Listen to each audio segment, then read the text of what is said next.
নমস্কার, আমি সন্দীপা। শুরু করছি উত্তরের সংবাদ। শুরুতেই দেখে নেব আজকের বিশেষ সংবাদ।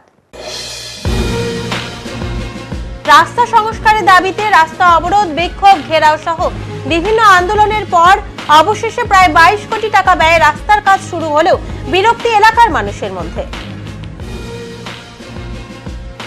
ভোটের ঠিক আগেই সন্দেহভাজন একটি বাক্সকে নিয়ে শহরের প্রাণকেন্দ্র কদমতলায় বোমাতঙ্ক ছড়ালো।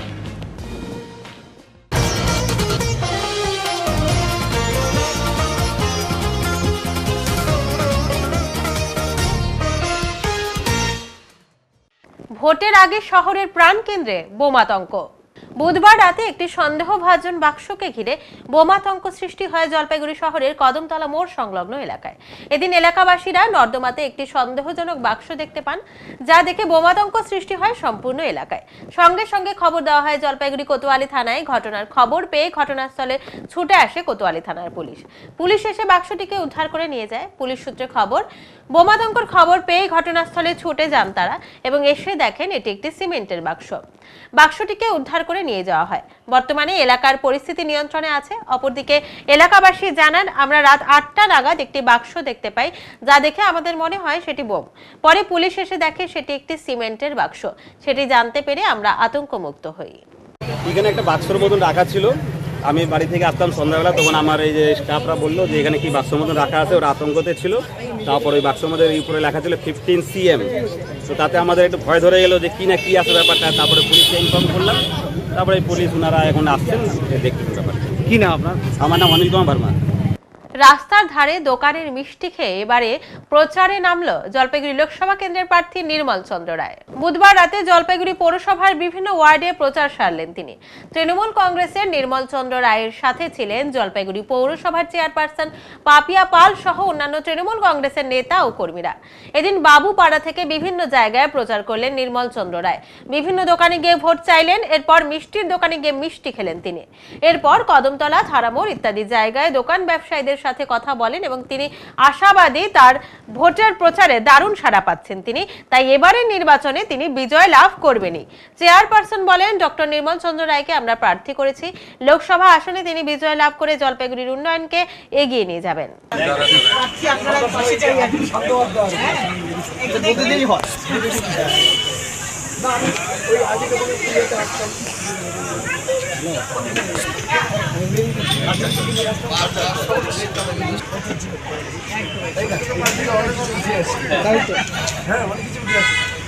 আমি খুব অভিভূত এবং খুব আমি আপ্লুত হয়ে গেলাম যে সে আমাকে মিষ্টি খাওয়ানো। আর বেকারত্ব যেটা বলে আর কি, বেকারের ডেফিনিশনটা ঠিক আমাদের যে সরকারি চাকরি পেলে যে বেকার সমস্যার সমাধান কর্মসংস্থানটা, বেকার মানে কর্মসংস্থান। সেই ইয়ং ছেলে ওই আজকে যে এই যে ব্যবসার সাথে যুক্ত হয়েছে। আমাদের আচার্য প্রফুল্লচন্দ্র রায় বলেছিলেন, চাকরি ছাড়াও ব্যবসা করো। বাঙালিকে সেটা উপদেশ দিয়েছিলেন। না, ঠিকই আছে, মানে চাকরি না হলে তো একটা কিছু করে খেতে হবে। এখন ওর পড়াশোনা হয়ে গেছে, এখন কি করবে? বেকার একটা কিছু করতেই হবে। আমারও বাড়িতে রয়েছে, আমারও মানে আত্মীয় স্বজনের মধ্যে সেটা রয়েছে। ঠিক আছে তো, এবং এটাই তো আর কি আমাদের ভবিষ্যৎ, যেটা যদি আমাকে পাঠানো হয় বা পাঠানো হয়, এটা আজকে ভারতের একটা সমস্যা। কালকে আমার একজনের সাথে বিতর্ক হচ্ছিল রাত্রে। এটা পশ্চিমবাংলার সমস্যা নয়, এটা ভারতের সমস্যা। তাহলে সেন্ট্রাল গভর্নমেন্টের চাকরি নেই। আমাদের যেটা মানে মেন, যেটা সাগরে যদি জল না থাকে নদীতে জল আসবে কোথাও? জল আসবে। এটা তো একটা অঙ্গরাজ্য। তা আমাদের সাগরে যখন জল আসবে, দেশীয় অঙ্গরাজ্যেও জল আসবে। এবারে লোকসভা নির্বাচনে বিজয় আসন্ন তৃণমূল কংগ্রেস প্রার্থীর। ধর্মের নামে ভোট করে বিজেপি জলপাইগুড়ি লোকসভা আসনের পদ দখল করলেও এবার সেই পদ পাবে না, এমনটাই জানিয়েছেন জলপাইগুড়ি পৌরসভার উপপৌরপিতা সৈকত চ্যাটার্জি। তৃণমূল কংগ্রেসের প্রার্থী নির্মল চন্দ্র রায় প্রচার করতে এসে কথা বলেন। তিনি আরো বলেন, ধর্মের নামে মানুষকে হানাহানি করিয়েছে বিজেপি। 2019 সালে লোকসভা নির্বাচনে জলপাইগুড়ির মানুষ ভুল করেছে। এবার সেই ভুল তারা বুঝতে পেরেছে, তাই এবার আর বিজেপি সেই আসন দখল করতে পারবে না। জলপাইগুড়ি জেলা তৃণমূল যুব কংগ্রেসের প্রাক্তন সভাপতি সৈকত চ্যাটার্জি বলেন, এবারে নির্বাচনে বিজেপি আর জিতবে না। মানুষ বুঝতে পেরেছে বিজেপির প্রকৃত রূপ। বুধবার রাতে 14 নম্বর তৃণমূল যুব কংগ্রেসের ডাকে নির্মল চন্দ্র রায়ের সমর্থনে প্রচারে এসে এই কথা বলেছিলেন তিনি। এদিনের সভাতে 14 নম্বর ওয়ার্ডে তৃণমূল কংগ্রেসের কর্মীরা উপস্থিত ছিলেন। আজকে বিজেপির মনোনয়নপত্র জমা দিল, প্রায় 1,500 লোক নিয়ে আসছে। পুরো মিছিল করে, তারা বলছে যে উন্নয়ন একাধিক হয়েছে জলপাইগুড়ি। প্রথমত তো বিজেপি জলপাইগুড়ি লোকসভা আসনে প্রার্থী পেতেই এবং বাছাই করতে ওদের অনেকটা সময় চলে গেল, সে যেহেতু এটা অন্য রাজনৈতিক দলের বিষয়ে কিছু বলতে চাই। 2019-এর পুনরাবৃত্তি হবে না। আমি আপনাকে দায়িত্ব নিয়ে বলছি যে শুধু ধর্মান্ধতা দিয়ে ভোট জিততে পারে না। শেষ 10 বছরে 45 বছরে সবচেয়ে বড় দেশের বেকারত্ব, উন্নয়ন সূচকে ভুটান মালদ্বীপের চেয়ে দেশ নিচে চলে গেছে। এই দেশের অর্থনীতি ভেঙে টুকরো হয়ে গেছে, গণতন্ত্র কণ্ঠরোধ হচ্ছে। একটা সিটিং চিফ মিনিস্টারকে অ্যারেস্ট করে দিচ্ছে অভিযুক্তকে রাজসাক্ষী করে নিয়ে। তার কারণে অভিযুক্ত রাজসাক্ষী হচ্ছে, তার কারণে বিজেপির ইলেকট্রাল বন্ডে সে অরবিন্দ ফার্মার নামে 45 কোটি টাকা সে ডোনেশন দিচ্ছে। তা আজকে পুরো গণতন্ত্রের কণ্ঠরোধ, সংবিধান ভেঙে পড়েছে, পরিকাঠামো ভেঙে পড়েছে।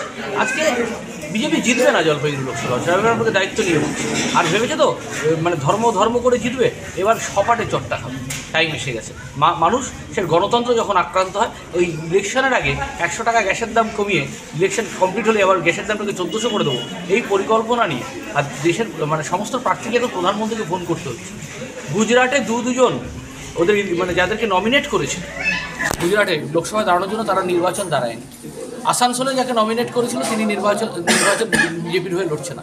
শুধুমাত্র মিডিয়াকে দিয়ে, কিছু গদি মিডিয়াকে দিয়ে হাইপ তুলছে আপ কি বার 400 বার। আমি বলছি এবার বিজেপির সেন্ট্রাল গভর্নমেন্টে সরকার গড়া টাফ। কামতাপুর প্রোগ্রেসিভ পার্টি ও কামতাপুর পিপলস পার্টি ইউনাইটেড যৌথভাবে আগামী লোকসভা নির্বাচনের জন্য তাদের প্রার্থীর মনোনয়ন জমা করেছে বলে দাবি। এ নিয়ে কামতাপুর প্রোগ্রেসিভ পার্টির ব্যানারে বৃহস্পতিবার জলপাইগুড়ি প্রেস ক্লাবে একটি সাংবাদিক বৈঠক করা হয়। বলা হয়, জলপাইগুড়ি, আলিপুরদুয়ার ও কোচবিহারে তাদের মনোনীত প্রার্থী আসন্ন লোকসভা ভোটে নির্বাচন লড়বেন, কিন্তু কেপিপির স্বঘোষিত সভাপতি অমিত রায়কে তারা কোনোভাবেই মানছেন না বলে দাবি করা হয়। পাশাপাশি অমিত রায়ের নেতৃত্বাধীন দলের ভূমিকা নিয়েও একরাশ ক্ষোভ ব্যক্ত করা হয় এদিন। এদিকে অপরপক্ষের কামতাপুর প্রোগ্রেসিভ পার্টির তরফে আগেই ঘোষণা করা হয়েছে, দল থেকে একসময় বহিষ্কৃতরাই দলকে কালিমা লিপ্ত করার উদ্দেশ্যে এই ধরনের কাজ করে যাচ্ছেন। এ বিষয়ে কেপিপির কেন্দ্রীয় কমিটির সভাপতি অমিত রায় বলেন, আমরা রাজ্য সরকারের সাথেই রয়েছি, আমরা আলাদাভাবে ভোটে লড়ছি না। কতিপয় ব্যক্তি যারা এই ধরনের কাজ করে যাচ্ছেন তাদের বিরুদ্ধে নির্বাচন কমিশনে ইতিমধ্যে অভিযোগ জানানো হয়েছে, প্রয়োজনে হাইকোর্টেরও দ্বারস্থ হব বলে জানান তিনি।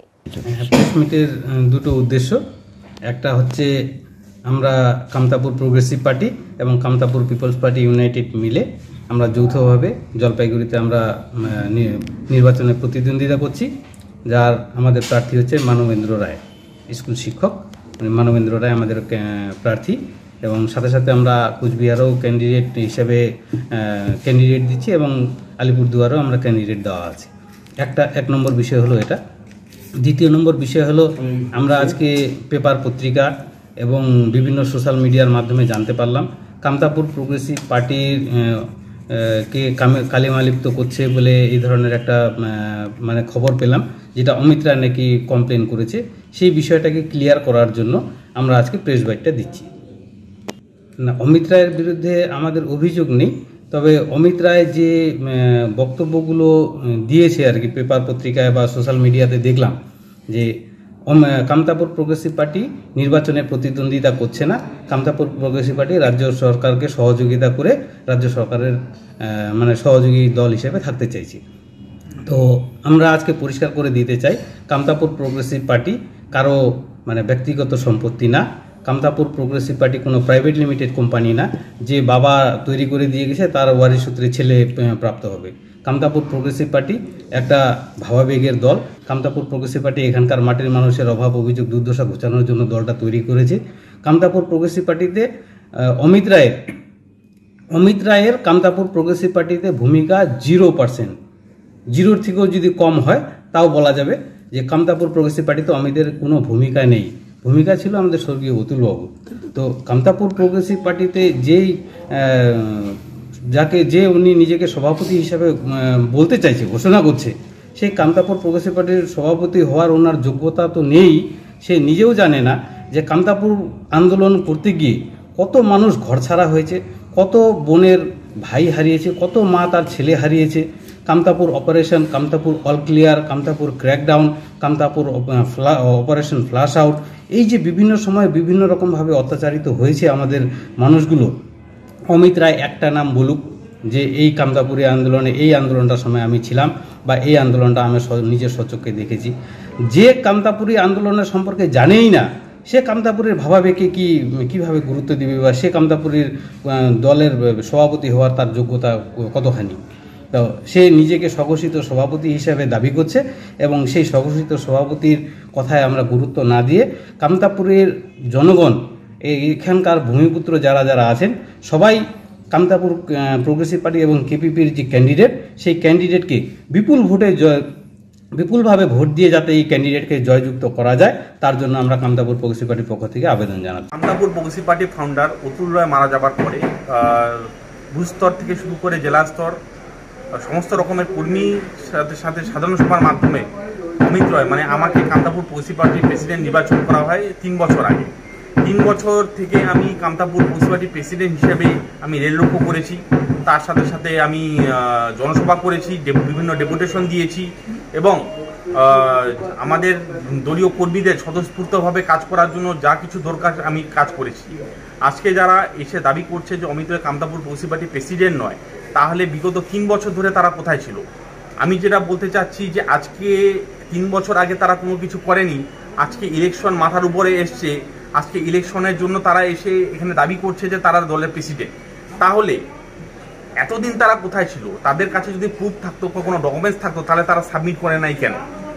আমি কামতাপুর প্রোগ্রেসিভ পার্টির প্রেসিডেন্ট হিসেবে আমি অলরেডি ইলেকশন কমিশনের কাছে জানিয়ে দিয়েছি যেই সব লোক মানে অমিত রয়ের বা মানে আমার রাজনৈতিকভাবে আমাকে মানে আর কি ক্ষতিগ্রস্ত করার জন্য মানে বিজেপির কাছ থেকে টাকা খেয়ে, বিভিন্ন দলের কাছ থেকে টাকা খেয়ে আমার বিরুদ্ধে যেভাবে ওরা প্রচার চালাচ্ছে, আমি যেহেতু রাজ্য সরকারের সাথে আছি তার জন্য আমি মানে এদের বিরুদ্ধে কড়া স্টেপ নিব। আমি অলরেডি ইলেকশন কমিশনকে জানিয়ে দিয়েছি এবং তার সাথে সাথে আমি ডিএমকেও জানিয়ে দিয়েছি এইসব ব্যাপারে। এরপরও যদি তারা কোনো রকমভাবে এই সব বিষয় না বন্ধ করে তাহলে আমি হাইকোর্টে যাব এবং আমার যেটা বক্তব্য আমি হাইকোর্টে তুলে ধরবো। আমি এদের বিরুদ্ধে এই যারা এরকম কাজ করছে তাদেরকে অলরেডি দল থেকে আগেই বহিষ্কৃত করা হয়েছিল এবং বহিষ্কৃত হওয়ার পরে তারা কিভাবে দলের নাম ব্যবহার করছে তার জন্য আমি হাইকোর্টে যেতেও প্রস্তুত আছি। জলপাইগুড়িতে আগামী 19শে এপ্রিল হতে চলেছে লোকসভা নির্বাচনকে সামনে রেখে ক্রমাগত জেলা জুড়ে চলছে রুট মার্চ। অন্যান্য জায়গার পাশাপাশি বৃহস্পতিবার শহর সংলগ্ন ডেঙ্গুয়াঝাড় এলাকায় চলল কেন্দ্রীয় বাহিনীর রুট মার্চ। এদিন জলপাইগুড়ি কোতোয়ালি থানার পুলিশের উপস্থিতিতে চলে এই রুট মার্চ। প্রত্যন্ত চা বাগান এলাকাগুলিতে টহল দেয় কেন্দ্রীয় বাহিনীর জওয়ানরা। উল্লেখ্য, জলপাইগুড়ির পাশাপাশি আলিপুরদুয়ার ও কোচবিহার জেলাতেও আগামী 19শে এপ্রিল অনুষ্ঠিত হবে প্রথম দফার লোকসভা নির্বাচন। এখন নিচ্ছি ছোট্ট একটি বিরতি, ফিরে আসছি একটু পরে, সঙ্গে থাকুন। সব সময় সব দিকের সব খবর পেতে সাবস্ক্রাইব করুন, বেল আইকনটি প্রেস করে আপডেট থাকুন।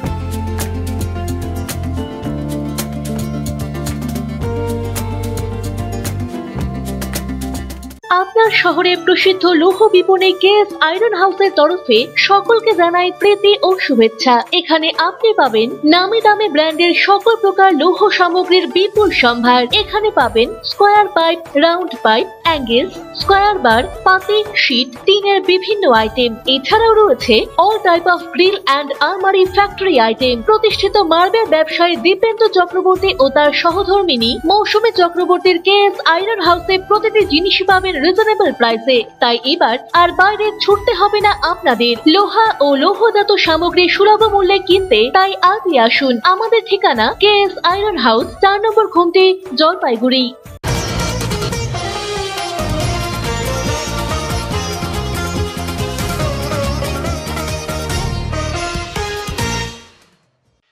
প্রায় 22 কোটি টাকায় রাস্তার কাজ শুরু হলেও বিরক্ত এলাকার মানুষ। রাস্তা অবরোধ, বিক্ষোভ, ঘেরাও সহ বিভিন্ন আন্দোলন হয়েছে। এমনকি রাস্তায় নেমে আন্দোলন করেছে ছাত্রছাত্রীরাও। একটাই কারণ, রাস্তা সংস্কার হোক। মাল ব্লকের গাজলডোবা 10 নম্বর কলোনি থেকে উদলাবাড়ি চা বাগান পর্যন্ত রাস্তা প্রায় 1 বছর ধরেই বেহাল। রাস্তার হাল এতটাই খারাপ ছিল যে কয়েক মাস যাবত এই রাস্তা দিয়ে বেশিরভাগ গাড়ি চলাচল বন্ধ করে দিয়েছিল গাড়ি চালকেরা।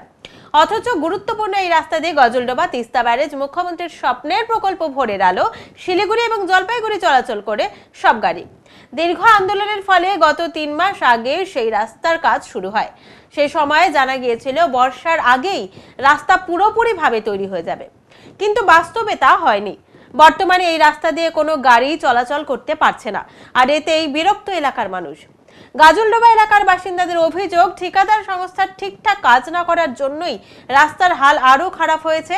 গাজলডোবা 10 নম্বর থেকে অ্যাডভান্স কলোনি পর্যন্ত রাস্তার হাল এতটাই খারাপ যে টোটো, সাইকেল পর্যন্ত চলাচল করতে পারছে না।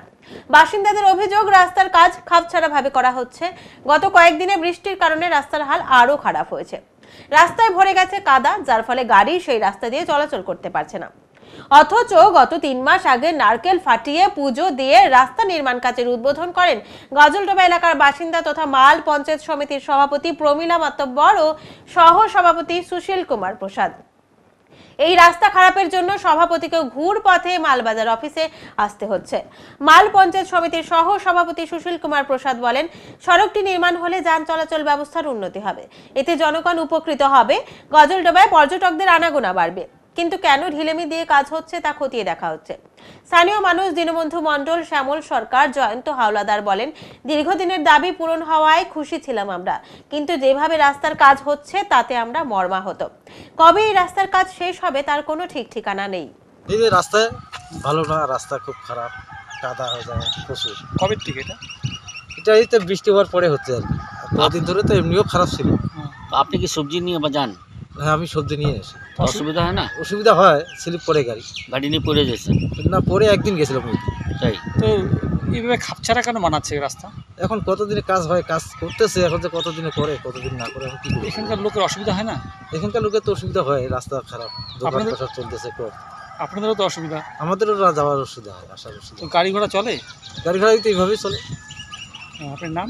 এর নাম হলো বরাবরই বিষয়টা কন্ট্রাক্টরের, কারণ হচ্ছে আমরা জনতা যারা বলছি যে একটা সাইড থেকে হোক, কিন্তু আমাদের কথা শুনছে না। আজকে আমাদের দেখেন একটা হাই স্কুলের সামনেও অবস্থাটা আপনারা গেলেই দেখতে পারবেন, খুব ভয়ানক অবস্থা। প্রতিদিন একটা না একটা করে টোটো, তারপরে বাইক পাল্টে হচ্ছে, কিন্তু কন্ট্রাক্টর ওদের ইচ্ছা মতো ওরা কাজ করছে। সমস্যা হচ্ছে না আপনাদের? আমাদের তো প্রচুর সমস্যা, দীর্ঘদিন থেকে লড়াই করে দাবি করে রাস্তাটা আমরাই আনছি আন্দোলন করে, এখন আমরা বলছি যেভাবে সেভাবে করছে। তো কি অবস্থা এখন রাস্তায়? এখন রাস্তার অবস্থা তো সব জায়গায় গর্ত করে করে রেখেছে, পাল্টি খাচ্ছে গাড়ি পাল্টে যাচ্ছে, বাইক পাল্টে যাচ্ছে। কাজটা কি স্লো গতিতে হচ্ছে? কাজটা স্লো গতি বলতে খুবই স্লো হচ্ছে। আপনার নাম? আমার নাম শ্যামল সরকার, গজলডোবা সাথে। যখন রাস্তাটা খুব খারাপ ছিল তখন অন্য রাস্তার দিক দিয়ে, যেহেতু ফরেস্ট হয়ে ঘুরে আসতেছে ওরা কাটামবাড়ি ওই দিক দিয়ে, কিন্তু আমরা এই ব্যাপারে এত ডিটেলস জানতাম না, কি খুব ধীরে চলছে, কিন্তু কাজটা এত বড়, আর রাস্তা তো চলাচল স্টপ থাকলেই না কাজ করবে। আর যদি অভিযোগ থাকলো গ্রামের লোকের জন্য, আমি এখনই এটা আপনাদের মাধ্যমে জানতে পারলাম কি কাজটা ডিলে চলছে বা কেন কারণে জানা যাচ্ছে। আমরা এটা জানা ছিল না কি খুব ডিলে চলছে, আমরা আজকেই এখন আপনাদের মাধ্যমে জানতে পারলাম। এখনই কন্ট্রাক্টরকে খবর করব কেন ডিলে চলছে, কিন্তু কাজটা বড়, টাইম লাগবে, আর ডিলে চললে আমার মনে হয় কাজটা ভালোভাবে হচ্ছে। এবারে প্রচারে নামলো তৃণমূল প্রাথমিক শিক্ষক সমিতির সদস্যরা। বৃহস্পতিবার দলীয় প্রার্থীকে জেতাতে প্রচারে নামলো তৃণমূলের প্রাথমিক শিক্ষকদের সংগঠন। এদিন শহরের 20 নম্বর ওয়ার্ডে দেওয়াল লিখন কর্মসূচিতে সামিল হলেন সংগঠনের জেলা সভাপতি অরিন্দম ভট্টাচার্য সহ অন্য নেতারা। এরপর বাড়ি বাড়ি প্রচারও চালাবেন তারা। নেতারা জানান, আমরা দলীয় প্রার্থী নির্মল চন্দ্র রায়ের সমর্থনে প্রচার শুরু করেছি, মানুষের আশীর্বাদে উনি জয়ী হবেন। এর পাশাপাশি প্রার্থী নির্মল চন্দ্র রায়ের সমর্থনে আমরা বাড়ি বাড়ি গিয়ে প্রচার চালাবো এবং রাজ্য সরকারের উন্নয়নের কথা তুলে ধরবো মানুষের কাছে। আমরা পশ্চিমবঙ্গ তৃণমূল প্রাথমিক শিক্ষক সমিতি নতুন কমিটি নির্বাচিত হওয়ার পরে আমরা গোটা জেলায় ঐক্যবদ্ধভাবে সমস্ত লিডারশিপ একসাথে হয়ে আমরা এই নির্বাচনে অবতীর্ণ হয়েছি। সমস্ত আমাদের বিশেষ করে এই মিউনিসিপ্যালিটি এলাকা 25টি ওয়ার্ডে আমাদের 2টো করে দেওয়াল লিখনের কর্মসূচি ইতিমধ্যেই শুরু হয়ে গেছে। আজকে আমরা 19 নং ওয়ার্ডের বিধানসংঘ মোড়ে আমাদের সংগঠনের পক্ষ থেকে এখানে দেয়াল লিখন হচ্ছে। আমাদের গোটা জেলাব্যাপী শিক্ষক সংগঠন আগামী দিনে এই নির্বাচনকে কেন্দ্র করে প্রচুর কর্মসূচি ইতিমধ্যেই গ্রহণ করেছে। ধাপে ধাপে আমরা সেই কর্মসূচিগুলির সাথে যুক্ত হতে যাচ্ছি এবং সমস্ত শিক্ষক শিক্ষিকাকে আমরা এই সংগঠনের একটা ছাতার তলায় আমরা নিয়ে আসার চেষ্টা করছি। যে দাঁড়িয়ে হচ্ছে এবারের নির্বাচনটা আমাদের শিক্ষক সমাজের কাছে একটা চ্যালেঞ্জ। আমরা শিক্ষক সমাজ সাধারণ মানুষকে এই বিষয়ে অবহিত করার চেষ্টা করছি যে এই সরকার যদি পুনরায় যদি আবার গোটা দেশে যদি আবার নির্বাচিত সরকার গঠন করে তাহলে গোটা দেশ আগামী দিনে রসাতলে যাবে। এই বার্তা আমরা ছড়িয়ে দেওয়ার চেষ্টা করছি। কি মনে হয় আমাদের গোটা জেলায় আমাদের শিক্ষক সংগঠনের যারা লিডারশিপ আছে, প্রচুর লিডারশিপ আমাদের গোটা জেলায়, সকলেই কম বেশি ঐক্যবদ্ধভাবে কাজ করছে। এক জায়গায় হয়তো সকলকে দেখা যাচ্ছে না, কিন্তু প্রত্যেকেই হচ্ছে কাজ করছে, নিজ নিজ এলাকায় কাজ করছে, শিক্ষক সংগঠনের পতাকা তলে কাজ করছে, সমস্ত জায়গায় কাজ করছে। দলে আমাদের শিক্ষক সংগঠন ঐক্যবদ্ধ আছে গোটা জেলায়। আপনারা আমাদের এই লিডারশিপকে দেখে আপনারা সকালবেলায় আজকে এই সময় দেখে আপনারা নিশ্চয়ই একটা আন্দাজ করতে পারছেন যে কতটা উদ্গ্রীব হয়ে আছে এই নির্বাচনকে চ্যালেঞ্জ গ্রহণ করবার। আপনার নাম আর পরিচয়? আমার নাম সরজিৎ চাকি, আমি পশ্চিমবঙ্গ তৃণমূল প্রাথমিক শিক্ষক সমিতি জেলা নেতৃত্ব এবং জেলা নির্বাচনী কমিটির পৃষ্ঠপোষক। মাঝে বিজেপিতে চলে গেল ফের 20 থেকে 25টি পরিবার তৃণমূল কংগ্রেসে ফিরলেন বলে তৃণমূল কংগ্রেস সূত্রে দাবি। আসন্ন লোকসভা নির্বাচন উপলক্ষে জলপাইগুড়ি সদর ব্লকের খড়িয়া গ্রাম পঞ্চায়েত অন্তর্গত পান্ডাপাড়া কালীবাড়ি এলাকায় স্থানীয় তৃণমূল নেতৃত্বের উপস্থিতিতে বৃহস্পতিবার একটি প্রস্তুতি সভার আয়োজন করা হয়েছিল। এখানে এদিন বিজেপিতে যোগ দেওয়া পরিবারগুলি ফের তৃণমূল কংগ্রেসে সামিল হয়েছেন বলে তৃণমূল সূত্রে খবর।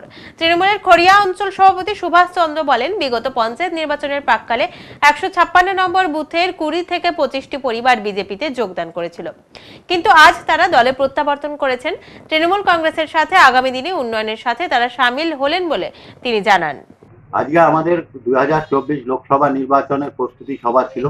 এই প্রস্তুতি সভায় আমাদের খড়িয়া অঞ্চল 156 নম্বর বুথে বিগত পঞ্চায়েত নির্বাচনে দুজনের নেতৃত্বে, সুব্রত রায় এবং সুখেন দাসের নেতৃত্বে পঞ্চায়েত নির্বাচনের সময় প্রায় 20 থেকে 25টা পরিবার বিজেপিতে চলে যায়। তারা আজকে এই প্রস্তুতি সভায় এসে তারা পুনরায় তৃণমূল কংগ্রেসের দলের পতাকা নিয়ে নিজের ঘরে ফিরলেন। ঘরে ফিরে তারা আগামী দিনে তৃণমূল কংগ্রেসের উন্নয়নের সাথে সামিল হলেন। আপনার নাম ও পরিচয়? আমার নাম, আমি খড়িয়া অঞ্চল তৃণমূল কংগ্রেসের সভাপতি সুভাষ চন্দ্র। বামফ্রন্ট মনোনীত সিপিআইএম প্রার্থী ভোটের প্রচারে শিকারপুর চা বাগানে। বৃহস্পতিবার জলপাইগুড়ি লোকসভা কেন্দ্রের বামফ্রন্ট মনোনীত সিপিআইএম প্রার্থী দেবরাজ বর্মন জলপাইগুড়ি লোকসভার রাজগঞ্জ ব্লকের শিকারপুর চা বাগানে জনসংযোগ ও প্রচারে এলেন। নেতা মন্ত্রীদের সঙ্গে থাকলে চাকরি মিলছে, অথচ শিক্ষিত বেকারদের অবস্থা দুরবস্থা।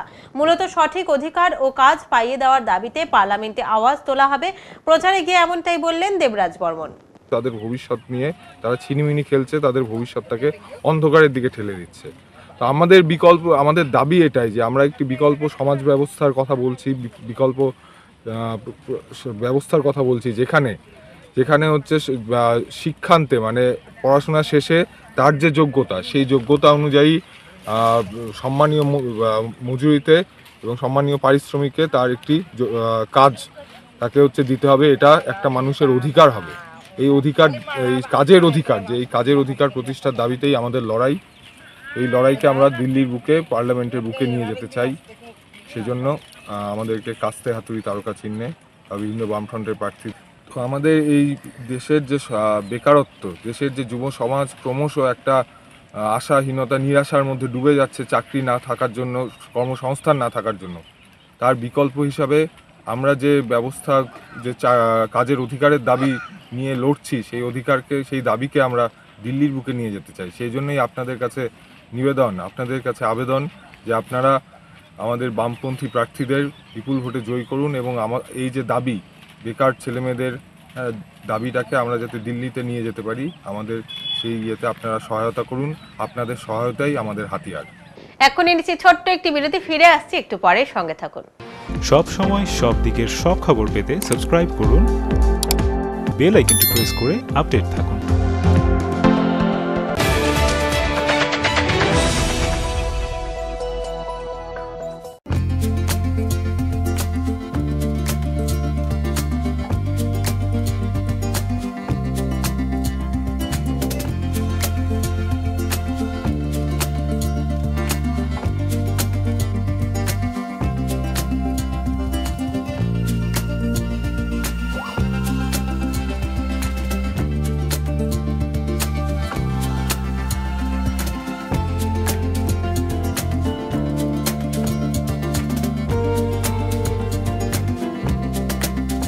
আপনাদের বিশ্বস্ত বস্ত্র প্রতিষ্ঠান দিনবাজার মদনলাল ব্রিজমোহন নিয়ে এসেছে হোম ফার্নিশিং এর এক্সক্লুসিভ শোরুম বেঙ্গল ফার্নিশিং। এখানে পাবেন আকর্ষণীয় মন মাতানো রেডিমেড পর্দা, পর্দার কাপড়, সোফার কাপড়, bedsheet, bed cover, towel, carpet, ডোহার, ব্লাইন্ডস, ওয়ালপেপার, কুইলস, ব্ল্যাঙ্কেট এবং অন্যান্য হোম ফার্নিশিং এর বিপুল সম্ভার। তাই আজই আসুন আমাদের নতুন শোরুমে। আমাদের ঠিকানা Bengal furnishing, Ukilpara, near Domino's, Jalpaiguri. যোগাযোগ করুন 9733355575 এই নম্বরে।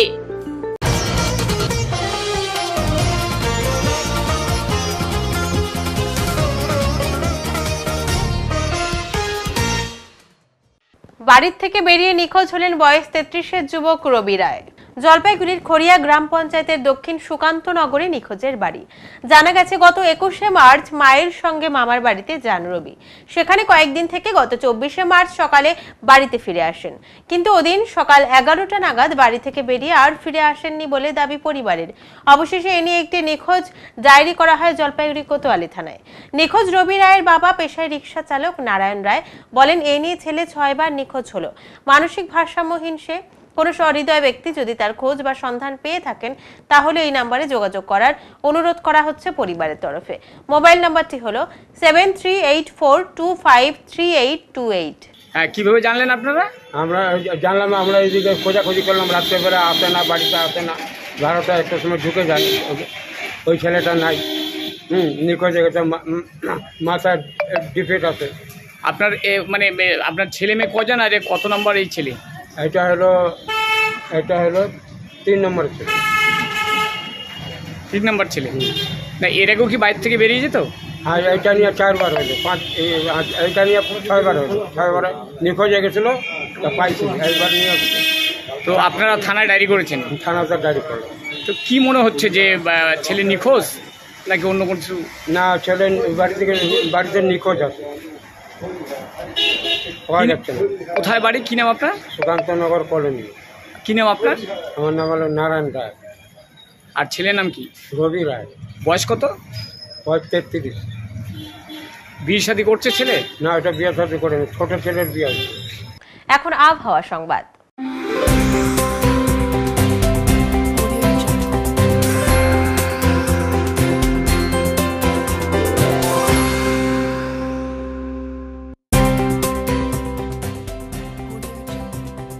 কেন্দ্রীয় আবহাওয়া দপ্তরের জলপাইগুড়ি কেন্দ্র থেকে পাওয়া তথ্য অনুযায়ী বৃহস্পতিবার দিনের সর্বোচ্চ তাপমাত্রা ছিল 30.4 ডিগ্রি সেলসিয়াস ও সর্বনিম্ন তাপমাত্রা ছিল 19.6 ডিগ্রি সেলসিয়াস। গত 24 ঘন্টায় কোনো বৃষ্টিপাত হয়নি। শেষ করার আগে আজকের বিশেষ সংবাদ আরো একবার। রাস্তা সংস্কারের দাবিতে রাস্তা অবরোধ, বিক্ষোভ, ঘেরাও সহ বিভিন্ন আন্দোলনের পর অবশেষে প্রায় 22 কোটি টাকা ব্যয়ে রাস্তার কাজ শুরু হলেও বিরক্তি এলাকার মানুষের মধ্যে। ভোটের ঠিক আগেই সন্দেহভাজন একটি বাক্সকে নিয়ে শহরের প্রাণকেন্দ্র কদমতলায় বোমাতঙ্ক ছড়ালো। উত্তরের মন পরিবেশিত উত্তরের সংবাদ এখনকার মতো এই পর্যন্তই। নমস্কার।